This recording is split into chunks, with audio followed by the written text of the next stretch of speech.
It's 6:42 a.m. in St. Paul, Minnesota. Inside three unmarked federal SUVs sit 11 inspectors from the FBI and the Department of Health and Human Services, preparing for what they believe is a routine compliance inspection. You won't believe what these agents found when they stepped through that door. The building should have been full of children and life, but as they approach the entrance, something feels wrong. The windows are dark, and there's no movement inside. No noise at all. And when they finally push that door open, they discover something that shouldn't be possible. The air inside is stale and cold. The space feels wrong immediately. Not just empty, but abandoned. Toys sit on shelves, arranged in perfect rows, covered by a thin layer of dust. Cribs are fully assembled in the nursery, but the mattresses seem like they have never been slept in. Attendance sheets are posted on the wall, carefully filled out in blue ink, every box checked, and every name is accounted for. Yet the room itself has never known life. The lead inspector walks slowly through the facility with his boots echoing on the floor. He runs his finger across a table. The dust on it proves that this place hasn't seen children in months, maybe longer. But according to state records, this single center has been receiving government subsidies for caring for children every single day. In the last 12 months alone, this facility received more than $46 million in taxpayer money. For children who were never here, inside the director's private office, investigators find the proof they need. On the desk lies a heavy binder containing a fraudulent roster of more than 700 children. As agents flip through the pages, they realize the sophistication of what they're looking at. The network created fake identities with real social security numbers purchased on the dark web, paired with falsified birth certificates manufactured in backroom print shops. They built an army of ghost children who existed solely in the state's payment database, generating millions in fraudulent reimbursements every single month. But the true horror is in the steel safe bolted to the floor in the corner of the room. When the forensic locksmith forces it open, they find $38 million in cash, shrink-wrapped in black plastic. And sitting on top of that mountain of money are 5 heavy packages stamped with the scorpion logo of the CJNG cartel. At that moment, the inspectors realize that this is a money laundering terminal for a transnational criminal organization funded entirely by American taxpayers. Amina Farah Hassan, the 45-year-old director listed on the licensing documents, was running a bank for the cartel. But the question burning in every investigator's mind is this: if this one center was fake, how many others are out there? This question turned the inspection into a crime scene. By mid-morning, federal auditors began pulling deep records tied to the facility's licensing numbers, and what they find violates every standard of logic. The files show that Samira Abdi Hassan, a relative listed as co-director, is somehow managing multiple sites simultaneously across the Twin Cities. Birth dates for enrolled children overlap.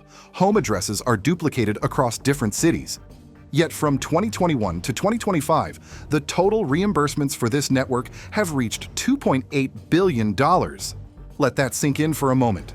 $2.8 billion, not a million. Billion. In some months, deposits exceed $74 million, flowing into accounts controlled by this single network. The money is routed through 43 intermediary accounts before being redistributed through financial channels designed to hide its origin. Less than 4% of these funds can be tied to legitimate operating expenses like food, rent, or payroll. There are no food supply contracts on file or maintenance costs. Not even employee payroll records. Instead, the funds are wired overseas in batches.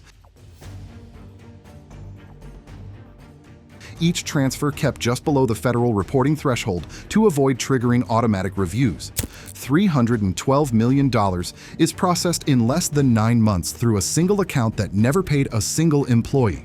The money is moving to East Africa, the Middle East, and shell companies in Mexico, all flowing from accounts that are supposed to be feeding and caring for low-income children in Minnesota. But here's what makes this operation so terrifying. It looked completely normal. Investigators discover the network executed elaborate theater operations to fool anyone who might get suspicious. They find a schedule in Amina's digital files labeled simulation shifts. This had detailed rotations for actors hired to park cars in the lot during drop-off hours, creating the appearance of busy parent traffic. They even installed outdoor speakers hidden in the bushes that played pre-recorded audio tracks of children laughing and playing on a loop during inspection windows. They maintained a fleet of used car seats that were moved between vehicles to make the fake parents look legit. They basically created a Hollywood-level production designed for the state inspector who might drive by to verify everything looks right.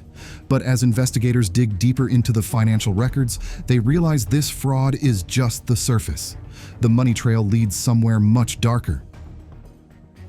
By evening, the course of the investigation shifts from audit to manhunt.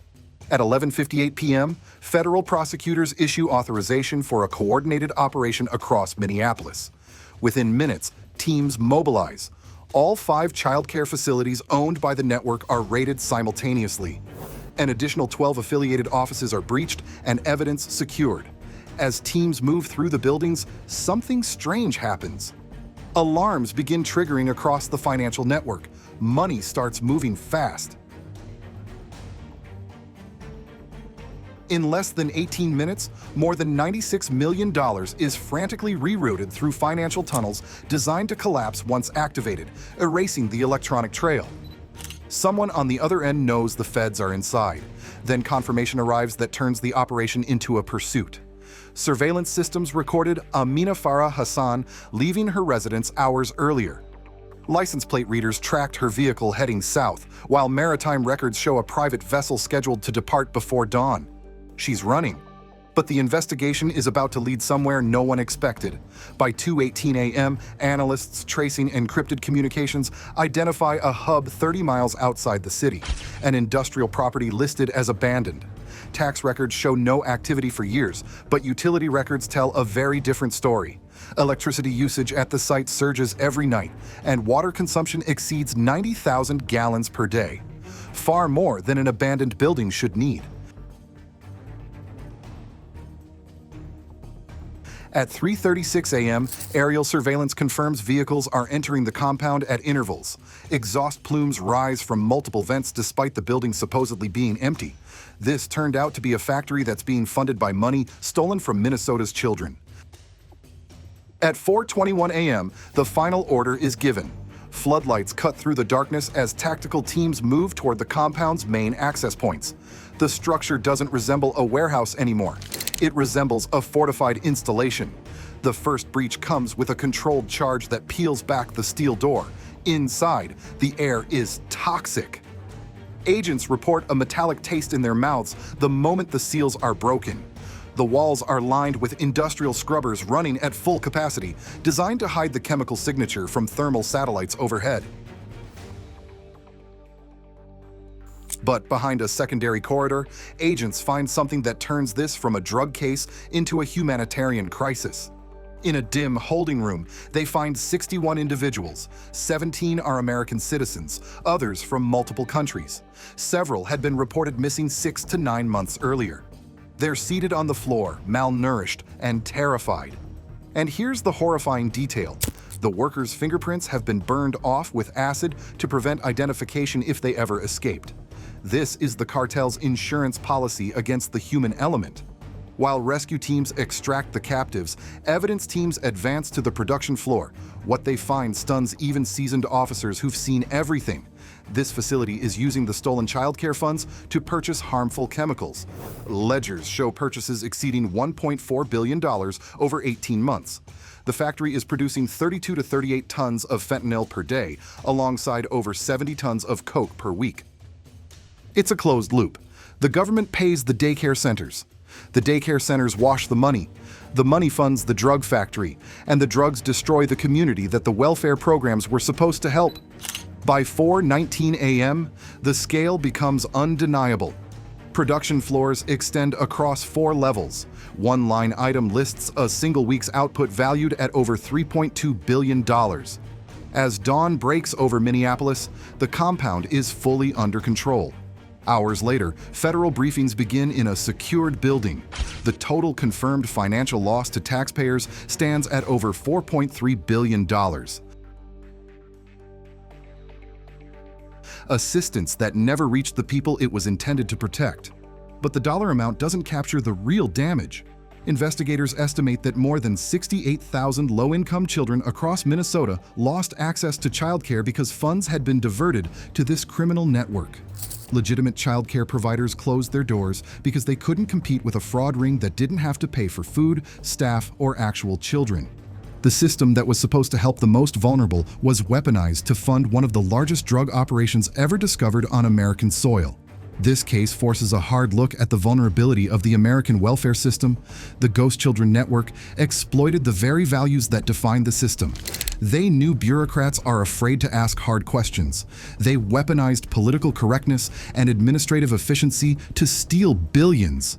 The investigation into Amina Farah Hassan and her network proves that the most dangerous threats don't always look like criminals.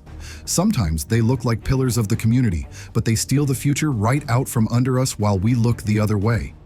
Thankfully, the factory is shut down and the money is frozen. Dozens of arrests have been made across the network, with 92 people charged so far, including 82 Somali Americans, according to federal records. But the question that haunts everyone who trusted this system remains: how many other facilities are sitting empty right now, collecting millions while real children go without? This story isn't over. The prosecutions are just beginning, and we'll be following every development. Subscribe so you don't miss what happens next, because the fallout from this case is going to reshape how America handles welfare fraud forever.